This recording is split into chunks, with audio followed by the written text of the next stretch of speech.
LifeLock, how can I help? The IRS said I filed my return, But I haven't. 1 in 4 tax-paying Americans has paid the price of identity fraud. What do I do? My refund, though. I'm freaking out. Don't worry, I can fix this. LifeLock fixes identity theft guaranteed and gets your money back with up to $3 million in coverage. I'm so relieved. No problem. I'll be with you every step of the way.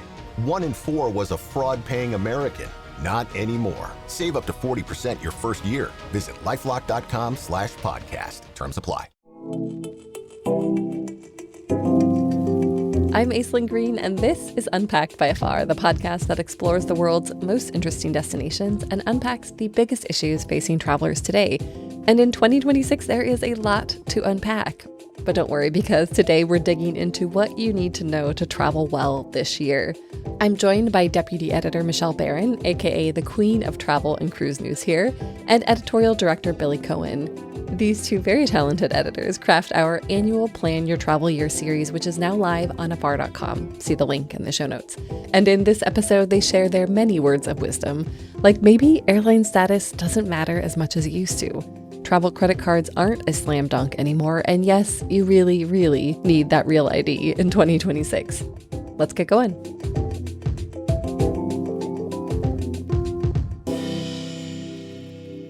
Billy and Michelle, welcome back to Unpacked. It's good to be here. Always fun. It's always fun, always fun. Well, I thought we could start with something fun this time, a lightning round, just to get all of our travel creative juices flowing. So we're looking for one word, short phrase answers, could be yes or no. I'm just going to whip through them so as fast as we can go. You ready? Just one word? No, it could be 2 or 3 words. That's okay. But, no soapboxing. All right. It's a little tough for me. It's tough. I know, it's really... I don't think I could do this, but let's see how many we can get through. So first, is TSA PreCheck still worth it? Yes. Yes. I feel like you want to say so much more than that, Michelle. I have so much more to say, but you told me one word, so... I know, it's so cruel. And you were able to really communicate so much more in your tone of voice and through your eyebrows. So next question. Is it okay to watch a violent or romantic movie if someone else's kid is sitting next to you on a plane? I want to hear from the parent. Yes, and I have a lot more to say on this, but I am sticking with my directive. I also have yes and have a lot to say on it because myself, I'm scared of horror movies, so I've been in situations where people are watching them next to me and I haven't liked it. Oh my gosh. Well, maybe what we'll do is at the end of this, we'll pick 1 or 2 to revisit and you can just, go off. Window or aisle? Aisle. Pretty straightforward. Airport lounge or not? As in, are you into them? It depends. Michelle, your eyebrows, they went up again. No! No. Listeners, Michelle's eyebrows are doing all of the talking. So she's doing one-word answers, but her eyebrows are saying a lot more than that. This is great. How important is it to have a real ID in 2026? Important. I mean, if you have $45 to spare and a lot of time, you don't need one, or if you have a passport, that is your real ID. So, but yes, important. One word. Yeah. Important. I've been traveling with passport, not wanting to have to pay the fee or re-up my license, but I finally gave in. I'm in the process of getting my real ID license right now. So important-ish. Important-ish. Important. I'll stay important. Okay. Do you still believe in travel credit cards? The eyes again. Yes. It's a yes and for me. Yes. What are the 3 biggest trends travelers should watch out for in 2026? Okay. Uncertainty, road trips. That can be one word. I hate to use this word because it's not a word, but I still think it's a thing, even though it's very cold on the East Coast right now. Coolcations. I do think this trend, especially in the summer, where it's hard to think of it now, but in the summer when the temperatures get really hot, I think we're just going to continue seeing people going north and away from places like Southern Europe that are having these big heat waves and over tourism issues. So I just think that well, and also things just like bathing and water and just getting cold and wet and all these things. I think that will continue this year. I think everyone's gonna they're gonna be looking for sort of Nordic. I will also use a terrible trend word, hobbycations, but meaning it's terrible word, great trend, like this hyper super specific travel. Like last year was all about, I feel like, broad fandom, right? Taylor Swift. This year it's just, you only need one small reason to get on a plane. So that's one. I think my second one is hotels that have more to offer, whether that's maximalist design or being a heritage hotel that's more connected to the place with a real sense of place. And third, I would say smaller cities with big food scenes getting more recognition and like being travel worthy for that reason. Like our favorite city, St. Louis. Like St. Louis and the pizza. And the pizza. We love the pizza. We love St. Louis. Well, let's end with one more that's very personal. Are you a planner, a procrastinator, or are you somewhere in between? I am definitely somewhere in between. I definitely eternally aspire to be a planner. I wish I was a planner and inevitably am a procrastinator. So I feel like I can really empathize with both. And I try to speak to both the planners and the procrastinators in our audience because I truly feel like I'm part of both teams. Yeah. I plan ahead in terms of like the big picture things, right? Like all the places I want to go this year. I have a big list in my head, but the actual planning, the sitting down and looking for things, yeah, I'm pretty last minute. And if I travel with friends, I always end up leaving it to them. They think just because, right, we work as travel editors, we'll be the best planners, but no, it's our secret. Bad packer, bad planner. Speak for yourself. I'm just kidding. Well, I want to move on, but if you were to go back and add something to any one of those questions, which question would you pick? And it could be different for each of you. Where did you feel the most verbally stunted? I had a few struggles. For example, starting with the first one, is TSA PreCheck worth it? Because I think we're seeing a kind of a tipping point where so many people now have TSA PreCheck. I think we've all had that comical moment where we arrive at the airport and the TSA PreCheck line is actually longer than the non-TSA PreCheck line. That being said, I think that there's enough moments when it still saves us time. I also often travel as a family of 4. There are 4 of us, fewer things to take out of our bags, so that might be changing in the regular line as well. So that could change the game as technology improves and we move towards a situation where you might not have to be taking out your laptops and liquids in the regular line. So I think it's like we're at this tipping point where it's still worth it in the year 2026. But just like with lounges, and that was another tricky question to answer, where you see, overcrowding and more limited access, it is hard to answer yes or no to some of these questions because the game is changing and these spaces and services that were meant to provide speed or access or exclusivity are becoming less so. So I think that's why you hear hesitation in our voice, in both of our voices, to some of these questions. Yes, that makes sense. And, this wasn't part of the question, so maybe it's not really fair, but I still feel like global entry is worth it. Like that expediting system still feels so much faster. Like the TSA PreCheck, maybe sometimes not, but global entry for sure. Although I would put in a word for mobile passport. So that's like the hot tip. If you don't have global entry, I think that mobile passport is another way to get to also have like expedited. But yes, I agree that global entry still holds a lot of value. But all right, Billy. Well, the TSA PreCheck conversation ties into any conversation about travel credit cards, right? Because most of them were covering it, but the benefits and the fees of travel credit cards have changed so much in the past year. So while it's worth it if you don't have to pay for any of that because it's part of your card, maybe you're rethinking it. The only other thing I will use, I know you said no soapboxes, but I'll use a trend that I want to see because I was just frustrated by it at a couple of hotels I stayed at recently. I would like to see a trend of hotels putting more hooks in their bathrooms. There's never enough hooks. Who are these people? Who are these people who only need one hook? So please, if you're listening, should be the next trend. All hooks all the time. Yes, I agree. I have a lot of hotel bathroom thoughts, but that's another conversation.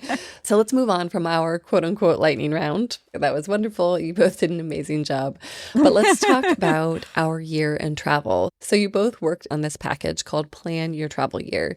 Why do you think February is such a good month to talk about planning? Because I feel like we typically associate that with January. Yeah, this is I think our second or third year of doing this package. We call it Plan Your Travel Year, and we made a conscious decision to do it in February. Our thinking was that in January people are still recovering from the holidays, and I think there's really too much pressure in January to get your whole life together, right? Like resolutions, planning the year, figuring everything out, wellness. It's a lot. Like travel doesn't need to be added to that. So I think February is really when people have a minute to take a breath and start thinking about the year ahead and when they have focus. So that's when we wanted to address that. Maybe December, when during the holidays, is when you're sort of dreaming about where you want to go. And then the next step is actually getting down to the how do I make it happen?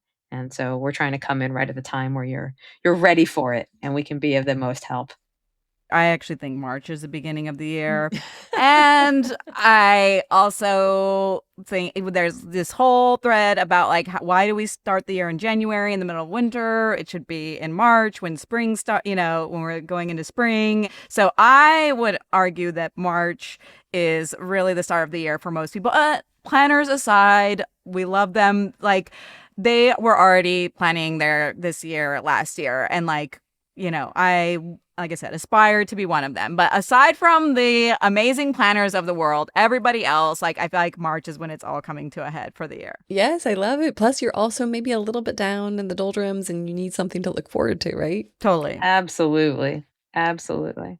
So we'll give you all the information, but also no pressure from us. Like we want you to get out there. But if it happens in March or April, we're cool. Or, July, August, September for the procrastinators out there. Right. You have the tools when you're ready. Just go at some point. Last year was a very interesting year for the airline industry. We saw record demand for flights. The Alaska-Hawaiian merger resulted in the Atmos Rewards program and many other things that were still rolling out. United and Delta added a ton of new routes. And of course, there was the shutdown, which impacted hundreds of thousands of air passengers. So what are your predictions for 2026? What do people need to know?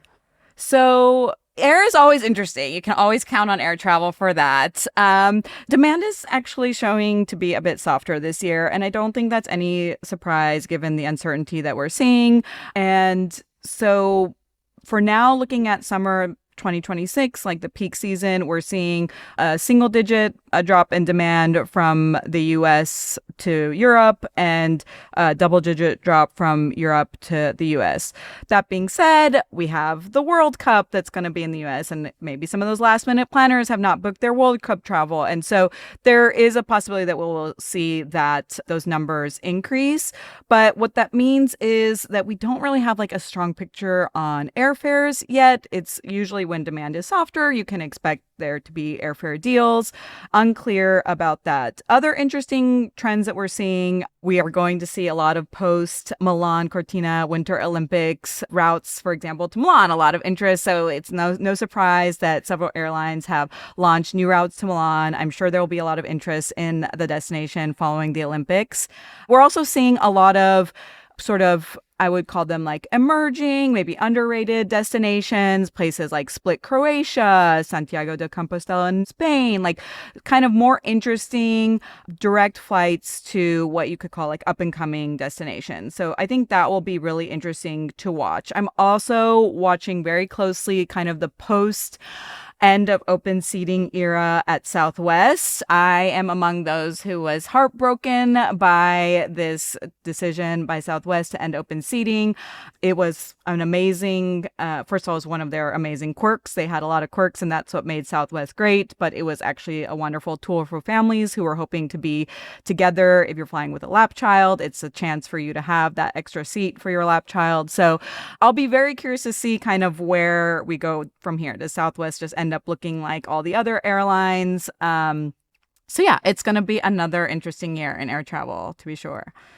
Oh, I will add one thing I forgot to add, which is another airline I'm keeping a really close tabs on, and that's Alaska. You mentioned the merger, and that merger gave Alaska access to Hawaiian's longer haul airplanes. And because of that, we are seeing some really cool, really exciting routes for anyone who lives in Seattle or the Seattle area. Alaska has so many exciting routes to Europe planned. So I think it's going to be fun to watch what Alaska does with those long haul airplanes.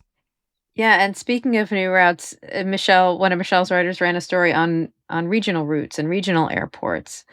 So there are some routes that are coming back that will help people get around the states and see more of that if they're not taking as many long hauls, as well as the return of some. Like there is a United flight to Glasgow that's come back after a bunch of years. So I feel like we're sort of still seeing some of the effects of routes that were maybe removed during the pandemic or right after the pandemic. They're still making their way back and opening up the world and our own country to us a bit more, which is exciting. Yeah. Yeah, and that's inspiring. So we'll link out to our travel news coverage on afar.com because it really is the best place to stay up to date on airline news. So let's move on to another component of airlines, which is airline rewards and loyalty programs. And Michelle, you've talked a lot about how the game is changing, both in the past and going forward. So what do you mean when you say the game is changing? Oh my gosh. So first of all, if you are interested in this, I have to point you to a story we ran in 2025. Is airline loyalty still worth it? Because it really digs in if you are a loyalty nerd or not, or overwhelmed. But basically, not surprisingly, airlines are not being as generous as they were with their loyalty programs. Again, as travel has returned post-pandemic, they have so many tools to, for example, on a whim, they can make those rewards flights more expensive. They can jump in a day from 10,000 to 25,000 to 35,000. And so really, the TLDR of the story that we ran last year was like, if you travel, fly at least 6 to 10 flights a year for work, it makes sense because you're having to fly those flights anyways to try and have some loyalty, because there are some benefits still to remaining loyal to certain areas, and I can get into that in a second. But if you are just a casual leisure traveler, for the most part, just going with the flight that is the cheapest and that is the best for your schedule, that offers you the most flexibility and that works for your needs, meaning the time is the best, because you can think about the days when we would like bend over backwards to make sure we booked a certain airline, even though we'd have a stopover and even, and I think for the average traveler, those days are over. That being said, it is still worthwhile to make sure that you are members of all the airlines programs for several reasons. For one, they all offer free Wi-Fi now to members. So it's just like, that's just like a very basic service that you get just for being a member that you could argue is like worth it in and of itself. Also, for in an environment where we see like with, the shutdown or massive severe winter storm, one of the best tools in your toolkit for having a backup flight is a points-based flight, because those flights cost nothing. They cost points, and those points go directly back into your points wallet, if you will, when you don't use that flight. So what we've found is that, having certain miles and points with different airlines can be useful beyond just the traditional trying to get an upgrade or, obviously what everybody wants to do, which is book free flights with those points. So I do think there is still value in them, but it's not the same as it used to be. And there are people that I guess, business travelers who rack up points and they can still get, but even they will say it is so much harder to come across an upgrade these days. So I think you have to be thinking about it a little bit differently because the game has changed. Yeah, no, everything that Michelle just said. I am reevaluating my own.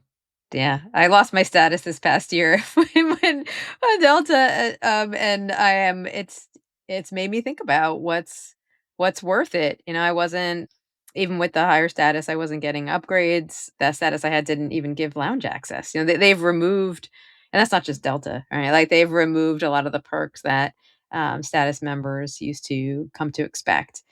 So the loyalty game, it's not so loyal anymore. And then on top of that, you have credit cards that give you points that are, airline agnostic, or at least go to several different airlines. So the choice between giving all of your soul to one airline versus keeping your options open. Well, I think, as we're talking about that, giving your soul to one airline versus keeping your options open, I think people are also reevaluating their relationships with credit cards. So can you speak to that a little bit? I mean, you both said in our lightning round that you still believe in travel credit cards. So here's your opportunity to soapbox a little bit. And I mean, I have my own thoughts because we're really trying to figure out if we should keep the Chase Sapphire Reserve for another year. And honestly, I think we're going to downgrade. I just did. Did you really? Yeah, I got rid of it. Yeah. So and Michelle can speak in more detail about this with all the articles that she's put up about this, but the fees have gone up so much. So it used to be $550 and now it's $795. And there are benefits to it, but they weren't enough to make it worthwhile to me to keep that. So yeah, I just closed mine out. And I'd say the biggest. Closed it? Yeah, I closed it. I have some other Chase cards, so I didn't need to downgrade it. But the biggest loss is that the Chase Sapphire Lounge is my favorite. The one at LaGuardia Airport is my home airport because also I fly Delta, and so I'm at LaGuardia a lot. Best, even though it's not in that terminal. But anyway, it is the Chase LaGuardia Airport Lounge is my favorite lounge by far. So I was really sad to give that up, but the price was just too high and the benefits weren't worth it. So now I'm a free agent. I don't know what I'm going to replace it with.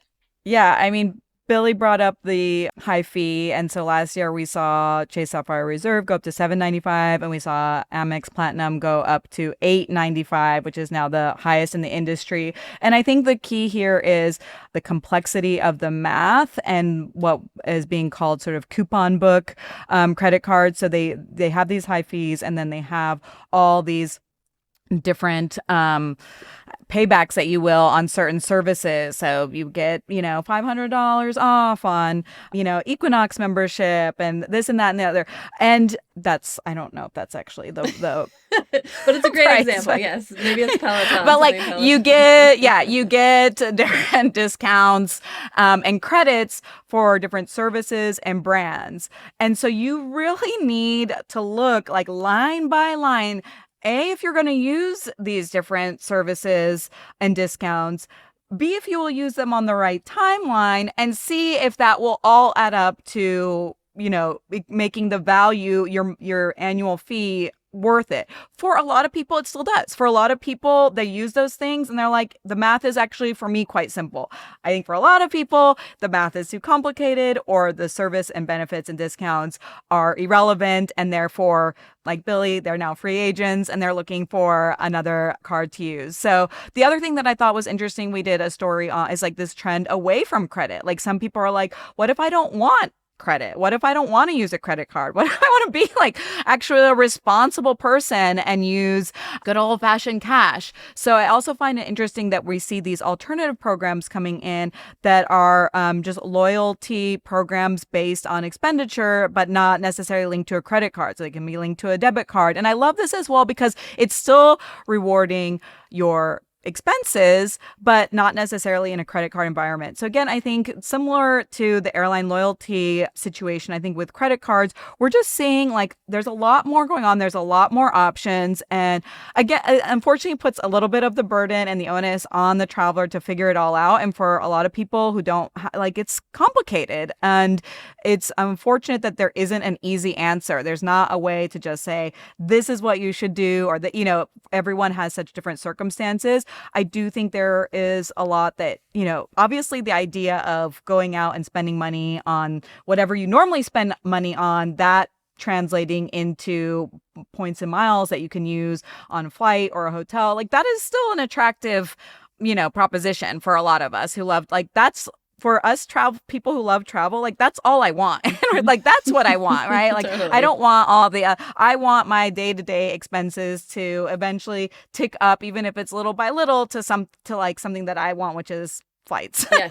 Yeah. Or a hotel stay. So I think there are still ways you can do that, but yes, I do. Unfortunately, you have to go through the tedious work of figuring out what's the right fit for you and your, the way you're spending money and all those things. Yeah, because I think there's also that question of like, what do you then do with the points and miles that you accrue? Because if you're not using those strategically, then you might be better off with just a straight cashback card, right?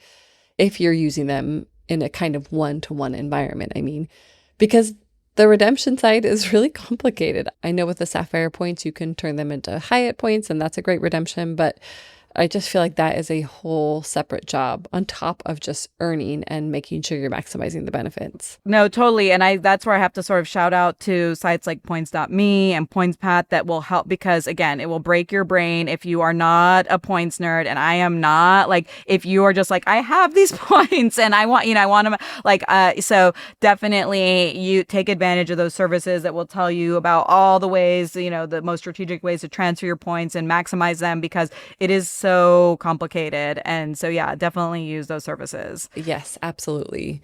And we'll link out to our coverage of those on afar.com. So see the show notes for those.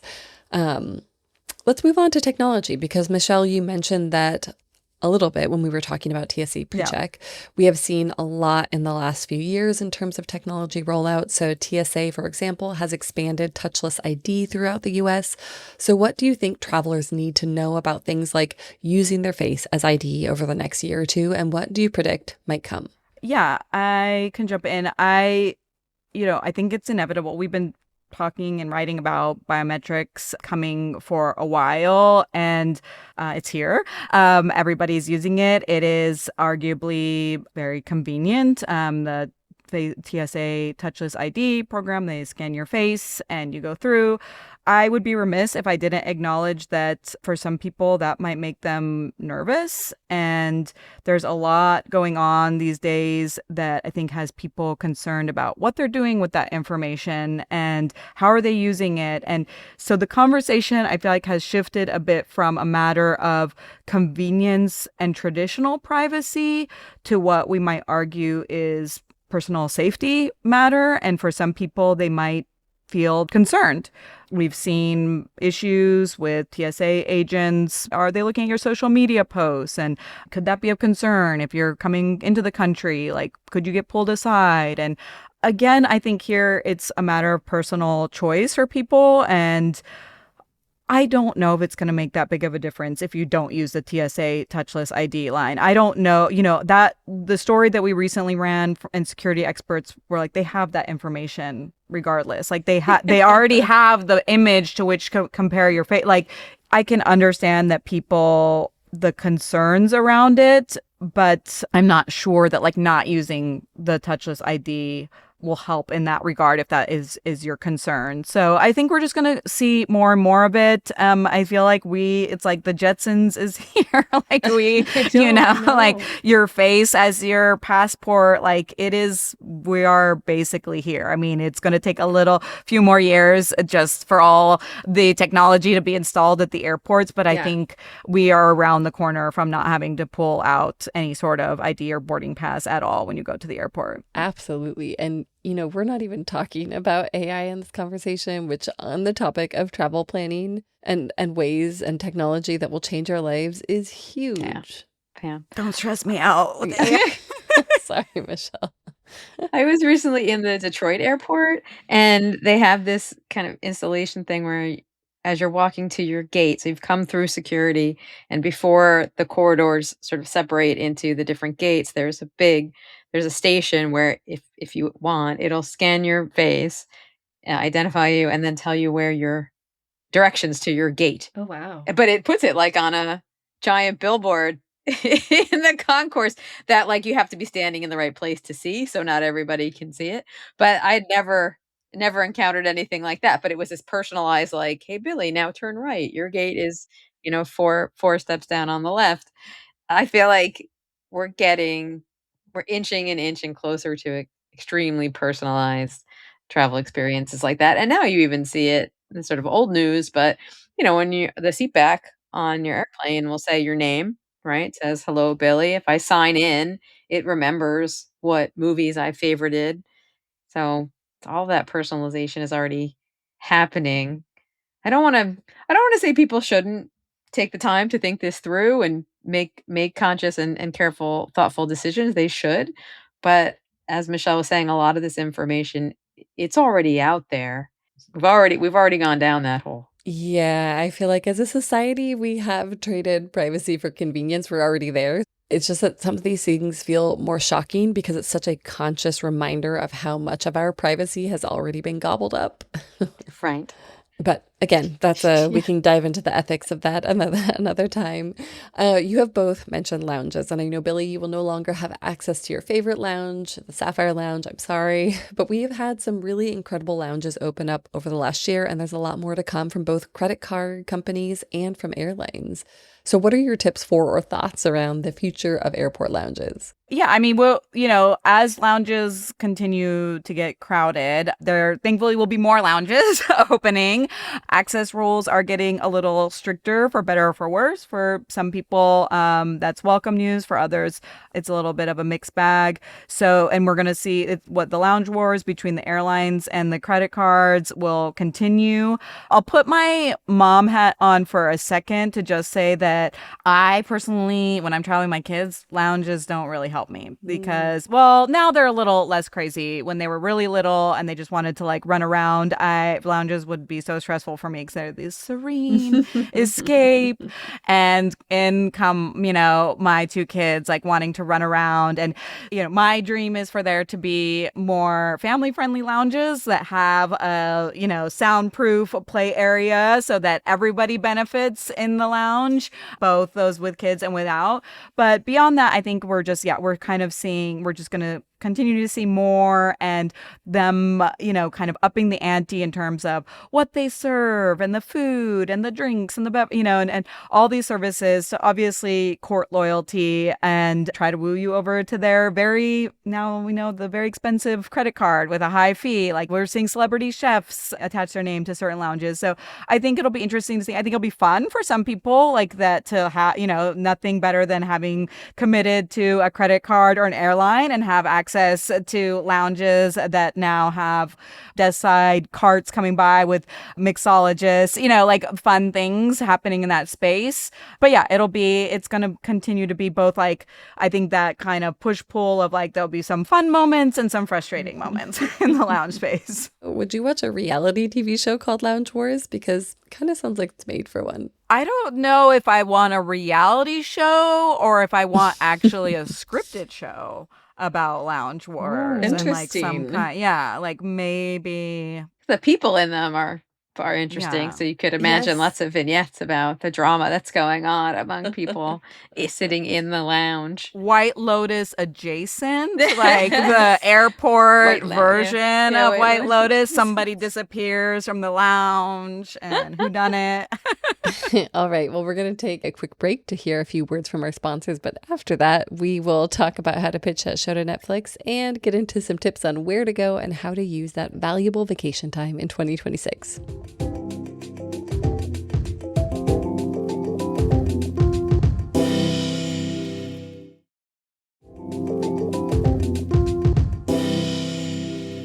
Okay, we're back and we're talking more specifically about destinations and events this year because it's a huge year for events, especially in the US. And Billy, you worked on a very robust series about the ways that various cities and states are celebrating America's 250th anniversary this year. So what are some of the highlights? And we'll link out to that package in the show notes. But yeah, what are you excited about? Yeah, there's a lot going on, obviously, for this year. So we did a series of 4 stories breaking down highlights for the America 250 celebration in 4 regions of the states. And then we also did a separate story, a month-by-month calendar of cultural events unrelated to America 250, because there's a lot of that too. But I'll go through some of the highlights of the America 250 stuff that I'm excited about. So in the Northeast, there's this giant tall ships parade in New York, and it's called Sail Forth, and they spell it. It's a pun, so I love it. SAIL, the number 4 TH, Sail Forth. So which I think is great, and it's like something like the largest international maritime gathering ever in U.S. history, and so there's going to be, I think, 60 or more than 60 international tall ships, those historic ships with the really tall sails and masts from like 20 countries. Spain, Ecuador, Romania, Indonesia, I think like the Marshall Islands. So all of these are going to parade around New York up the Hudson for a week. There's going to be events, and you'll be able to tour some of these ships and go on them. So that's really cool in New York. In the Midwest, the library nerd in me is very excited. Let's hear it. And I will travel for libraries. The Theodore Roosevelt Presidential Library is opening in North Dakota. So if you ever like, why should I go to North Dakota? This is the year you should go to North Dakota. So it opens on July 4th, which is fitting. And it's located right outside the Theodore Roosevelt National Park, which is really fitting. He was hugely instrumental in expanding our national parks landscape. So it makes sense that he's there. And it's a library, but it's more like a museum. So it'll honor and celebrate him. That is opening on Independence Day. Also related to another president in the South, Mount Vernon is in Mount Vernon, Virginia. It's George Washington's home. So at the end of 2025, they reopened some newly restored rooms, including George Washington's bedchamber. Yeah. If that bed could talk. Sorry. Maybe I don't want to know. But so it has some recreated rooms. They also added a recreation of a Continental Army encampment. So for military history fans, that would be really interesting. But what's cool that's coming up in this spring is an immersive exhibit, George Washington, A Revolutionary Life, that's going to re-examine his legacy. And they're going to look at it through interactive, immersive displays that deal with leadership, that deal with nation building, and that deal with enslavement. So really taking another look at that. And that is a great opportunity to revisit one of the most iconic stories of America.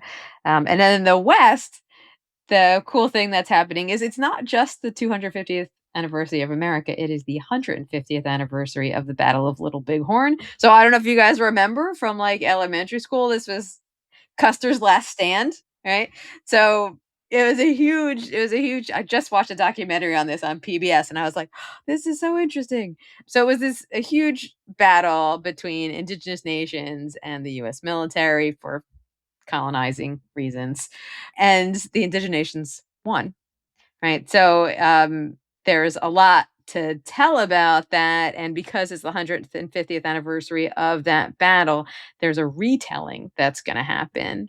So the anniversary of the battle is going to include a visitor center that's newly expanded with exhibits that are now co-created by tribal partners from the region where it took place. And it actually is located on the Crow Agency in Montana, which is the headquarters of the Crow Indian tribe. So it's another opportunity to retell this sort of seminal moment in American history from a more inclusive and factual, perhaps, perspective. So those are 4 things in the different quadrants of the country that I'm pretty excited about and are worth traveling for. And I love that most of them, except for maybe the Sail Forth, will be accessible over the next few years. So if you can't get there this year, go in 2027. Yes. Some of them are running all year long. And there's more that, we have these 4 articles and we'll be adding to them as well. Various states are still figuring out what they're going to be doing. Obviously, lots of big 4th of July things happening. All right. Well, we also have the World Cup coming. The U.S. is jointly hosting the World Cup this year with matches taking place across North America and the U.S., Mexico, and Canada. And I know we have already developed resources for travelers who want to get their football on. For someone who has not planned yet, is it still possible to get tickets to join in to see a match? And what do you expect will come in these host cities as the summer rolls around? Yeah, well, if you haven't registered interest in the World Cup, you should do so right this second.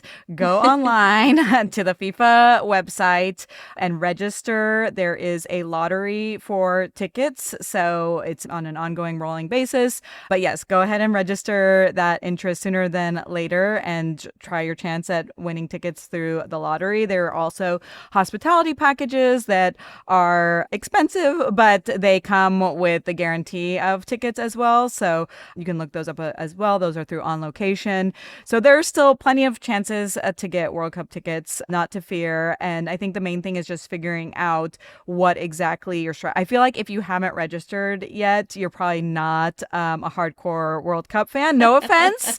I fall into this bucket where I'm like, oh, that would be fun to do. Like, I would love to take my kids to a World Cup match, but I have not registered, even though, so I feel like there's a lot of us like more casual observers that would be like, that would be fun. So I think for us more casual observers, we're up against a lot of competition. So let's go ahead, myself included, let's go ahead and register interest. And then I think it's just a matter of figuring out, like, do you want to travel for the World Cup or stay local, stay closer to home if you're lucky enough to have some matches near you? Obviously, it's easier to not travel if you haven't already planned your travel, but there's also using this as an excuse to go somewhere to, check out a new city, whether that's in the US, Mexico, or Canada. So I think there's a lot of different strategies, but you are up against a notoriously fervent fan base. So just be aware that it's not, this isn't a low-key international event. Do you expect that casual observers might just go to be around that energy? Because I have been in Europe during World Cup seasons. I didn't go to the matches, but I loved going to the bars or even being on the subway after a game ends because there's just something about the energy of it. So even if I don't have tickets or I don't want to go to the game, it's fun to be around. Do you think we'll see any of that here? 100%. 100%. Lots of the cities are planning events that you don't need a ticket for. Big watch parties.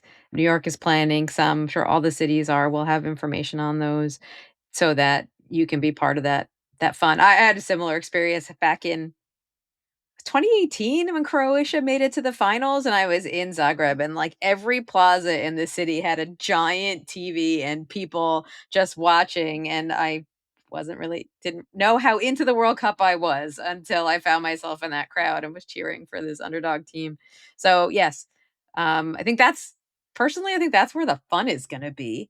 Right. In that energy, in the sort of dedicated bars for certain international teams, right? Certainly where I am in New York, there are lots of bars that are like the headquarters for the Arsenal team, the headquarters for for a Spanish team. And so that's going to translate to the World Cup and make it a lot of fun.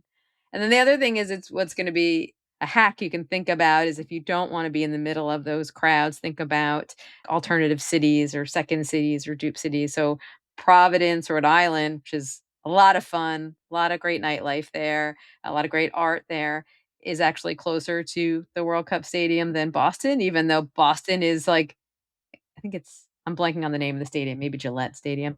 Boston is the city that's on the list of the World Cup cities, right? But if you're actually a little closer to Providence, and so why not stay in Providence and make that your trip? It's a little less crowded, a little more accessible.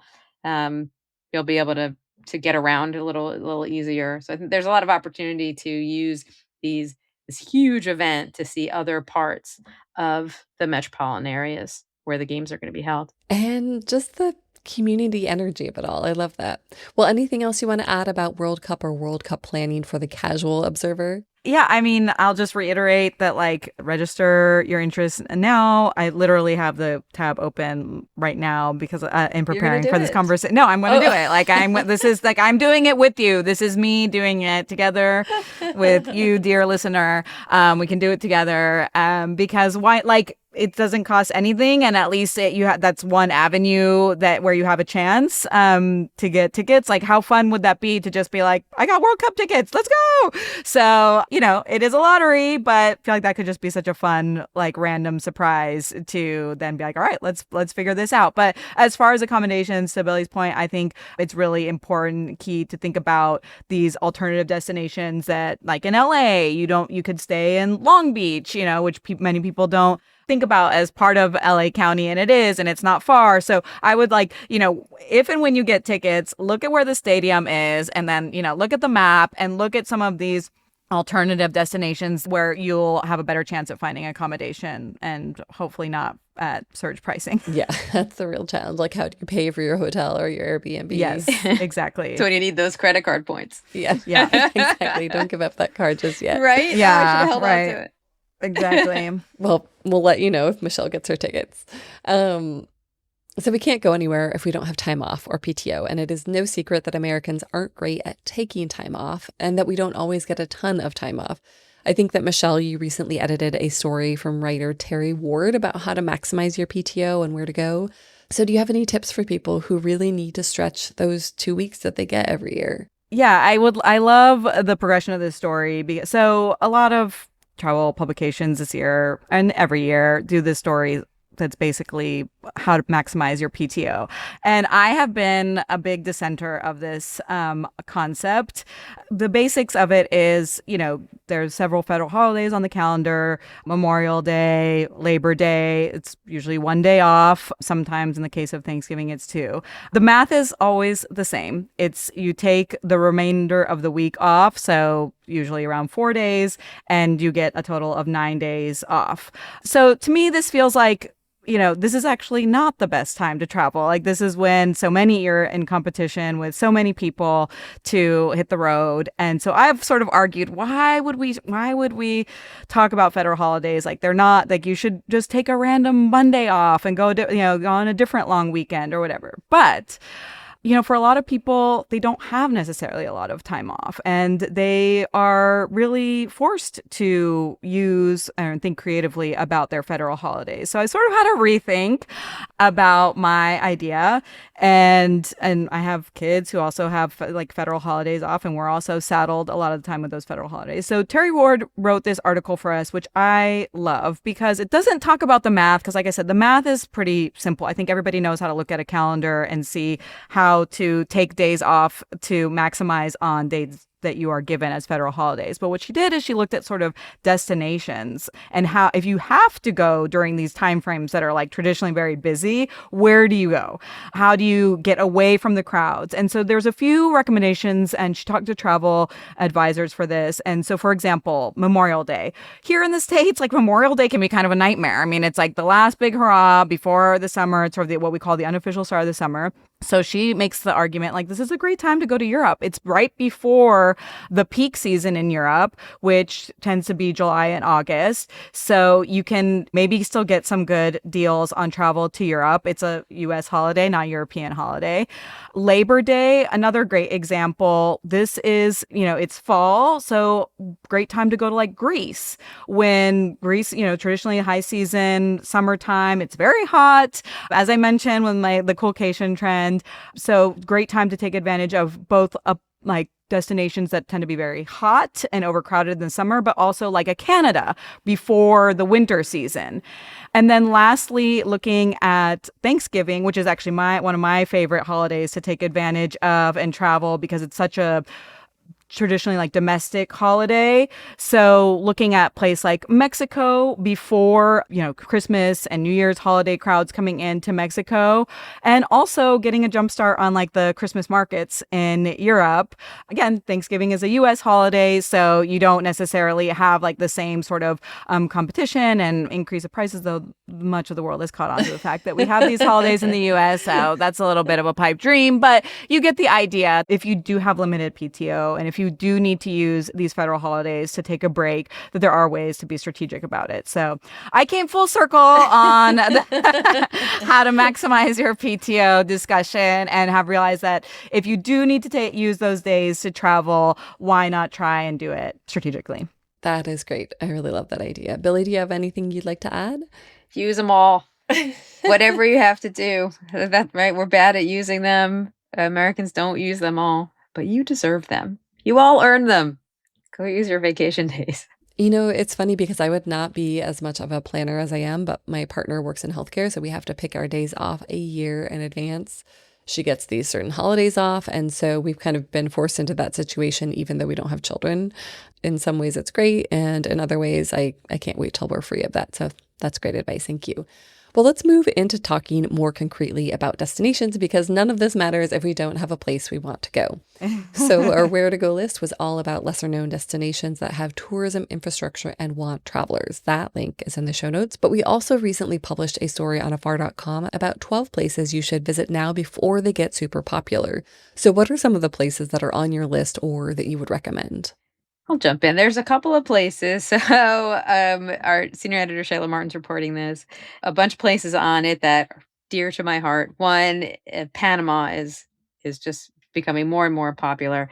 I went 2 years ago. I don't know. Time is weird. I don't know when I went. It was amazing. And so there's a lot happening there. Obviously, in Panama City is a really, really fun place to be. There's a bunch of new hotels, beautiful Sofitel Legend that opened up a year or two ago, in historic property in the old town. And then getting out of the city to like the Bocas del Toro archipelago. It's a very short little flight hop from the capital out there, and you can stay in overwater bungalows. You can kayak if you're a surfer. You can do that. It's got this kind of beachy beach town vibe. So it's a place, and of course there's the locks, right? And everyone wants to see the locks. I forgot about the thing that probably draws people.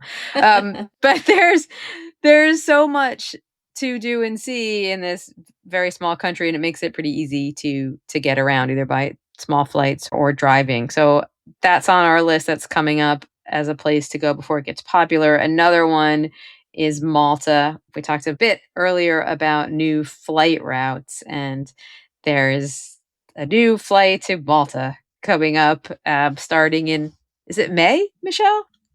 I don't know From exactly. JFK. Oh, I just From assume JFK. everyone is in New York because that's where I am. Such a typical New Yorker. There'll be a direct flight from New York to Malta. And this was part of a cool program that, oh God, correct me, it's Delta, right? They asked, I just looked it up. It's Delta to Malta starting June 7th. So they did this cool thing where they asked like the public to vote, like where they should launch a new one, and Malta won, and I think Sardinia. But so Malta's been like on my radar and on people know on their radar for a while. It's small Mediterranean island area, lots of history, and beautiful scenery, great food. They make these special Maltese pastries. And that's enough for me to go. Right. So, and they have like this unique folk music. I think it's called Anna. I apologize if I'm mispronouncing that. Like, there's just a lot of interesting layers to the history and the culture and the things that you can experience there, the culinary culture. And so with that flight opening, it's now going to have its moment. So get there soon. Those are my two favorites on the list. I'm always going to be plugging Eastern Europe as a daughter of Polish and Romanian immigrants, it's so important like, I think it's funny how we're so into new flight routes. Like as travel nerds, we're always like, oh, because it's like a nonstop flight makes such the difference, it's such a game changer. But then to your point, like, it's like, wait, which airport is it out of? Yeah. Because like, is this relevant to me? Exactly. And Lot Polish Airlines is launching a new flight from SFO to Warsaw Warsaw, and my parents have been bragging about their nonstop to Warsaw out of LAX for years, and finally I can join them on the nonstop to Warsaw train with this new flight. So just a plug for Warsaw because of that new nonstop flight out of SFO now. So, the flights, it really is such a fun, geeky thing to keep an eye on. It never gets old when airlines launch new routes. I think we all just get so giddy. It's ridiculous. I was so excited about the SFO to Adelaide one because it just made South Australia so much more accessible. It's one flight. I mean, it's a long one, but still just a single flight. It makes such a difference. And it's such a good indicator of what is going to be big or popular, right? If there's enough interest, there's critical mass for an airline to launch a new route, that's your indicator to get there soon. Yeah, then this loops back to our loyalty issue. They're too good at figuring out how to fill planes, and this is why there's no extra seats available for those of us with points who want to get in on those seats. But to bring or get closer to the front of the plane on those flights. All right, so before we close with a special something that Michelle created for us for this episode, I wanted to revisit one of the lightning round questions that you both had, I think, slightly different takes on. It was the movie question, watching a movie that is maybe not subject appropriate for a younger person sitting next to you who you don't know and you have no familial relationship with. Okay, what are your thoughts? Go. Oh, okay. I mean, I will answer as the mom of the group. So this actually happened to me on our flight to Korea. My daughter was 6 at the time. It's a long flight. And she was sitting next to me. And the person, I will say in this instance, I was grateful that it was violent and not sexually graphic because we haven't even crossed that road yet with my kids. So I guess that does bring up that issue.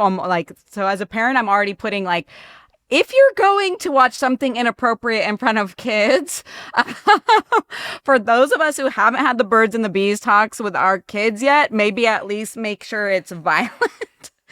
But in this case, it was I want to say 28 days later or so. It was a over the top, almost comically gory movie, bodies falling, so bloody. And it was right in our view. And I was just oh, okay, Catalina, that is, that's an inappropriate movie. So let's not. And she was yeah, that's very scary. I was yeah, so let's just try to go to sleep. And we just basically had a conversation about it, but at the end of the day, as that is 1000% that person's right to watch that movie. It was provided by the airline on their seatback screen, and it is on me as a parent, as it is on any situation, to have a constructive conversation with my daughter that helps to contextualize the situation for her. So I, even if it can put others in uncomfortable situation, in this case, I felt well, there are so many things that I will see when I'm with my kids that we need to talk about. And that's my job as a parent, to talk to them about it and figure out a solution. So we talked about it. We turned away. I was I don't think that's a good idea for you to watch that. It's probably going to give you nightmares. Let's look away. And we still talk and joke about it. And she was oh, remember they were falling. It's it's a core memory, I guess you could say. So that's my thoughts on it, is just that if the movie is provided, it's totally within your rights. Now, if you feel comfortable watching certain things with other passengers around, that's a different subject that everyone has to kind of address on their own. On your own device? No, or if it's an explicit movie and you're watching and and you're self-conscious about the fact that others sitting next to you are watching with you. Oh, yeah. Well, yes. I mean, I get embarrassed sometimes. If I'm watching a movie and all of a sudden there's this really crazy sex scene. Exactly. I want to be I didn't know. Do I stop? Do I fast forward? Billy, you mentioned horror movies, that you don't like them. So what is your take on all this? I know. If Michelle answered as the parent of the group, and I'm going to answer as the chicken of the group. I sort of wish I had her there with me. So I don't like horror movies. I don't like scary movies, but I really remember when Get Out came out and everybody was talking about it. And I really wanted to see it because it was this zeitgeist movie, but I was scared. But I was sitting next to someone on the plane who was watching it on their screen. And so I was able to watch it just sort of leaning over. And, because you can't quite see it head on, right? The way that the screens are set up with the anti-glare. So I kind of had to lean over to the stranger so I could watch it with no sound and subtitles. And that was my speed. So I finally got to see this movie that I wouldn't have otherwise had the guts to watch on an airplane with a stranger allowing me to like nearly rest my head on their shoulder watching it.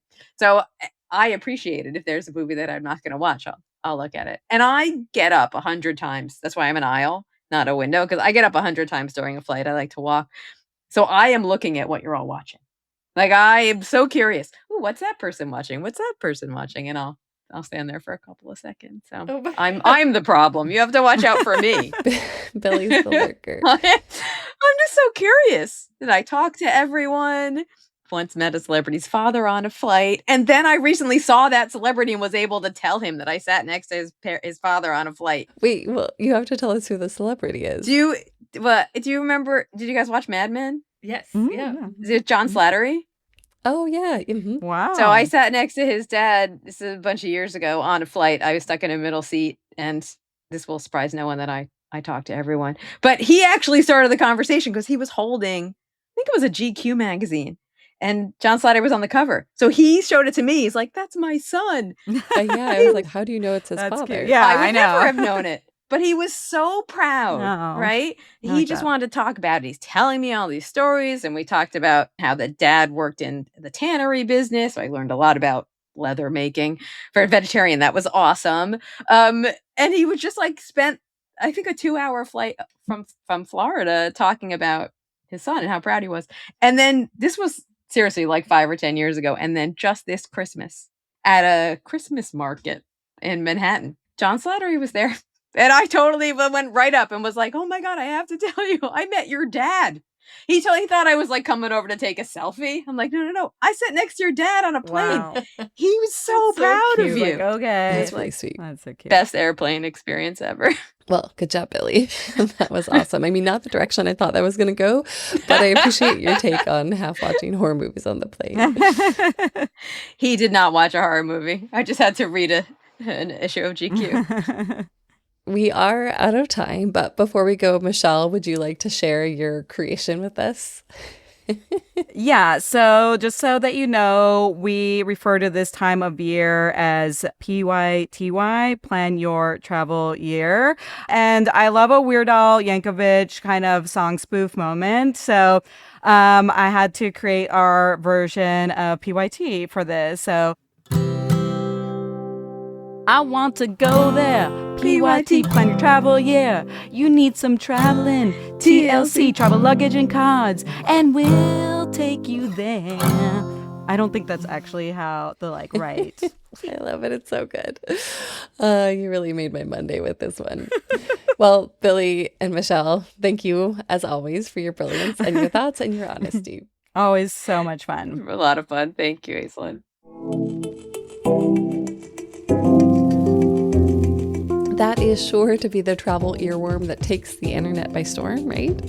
Thank you, Michelle, for generating it, and Billy for your enthusiastic backup singing. Listeners, we covered a lot today, so please be sure to check out our show notes where we've linked to our complete Plan Your Travel Year series on afar.com, as well as to our travel news section and all the other resources that can help you, whether you're a planner, a procrastinator, or somewhere in between. If you're ready for more travel inspiration and intel, visit afar.com and be sure to follow us on Instagram and TikTok. We are at Afar Media. If you enjoyed today's exploration, I hope you'll come back for more great stories and interviews. Subscribing always makes that easy. And be sure to rate and review the show on your favorite podcast platform. It helps other travelers find it. This has been Unpacked, a production of Afar Media. The podcast is produced by Aislyn Greene and Nikki Galteland. This podcast is part of the Airwave Media Podcast Network. Visit airwavemedia.com to listen and subscribe to their other fine shows like Culture Kids and the Explorers Podcast. I can only imagine what my husband is thinking in the kitchen right now. Like, I thought she said she was going to be on a podcast. Hey everybody, it's Leo Laporte. I hope you'll join me and Steve Gibson every Tuesday for Security Now. This week we talk about an antivirus program that infects its own users. That's not good. The Notepad++ hack, that's really not good. And how MongoDB has lowered the hacking skill level bar to the floor. It's just too easy to hack.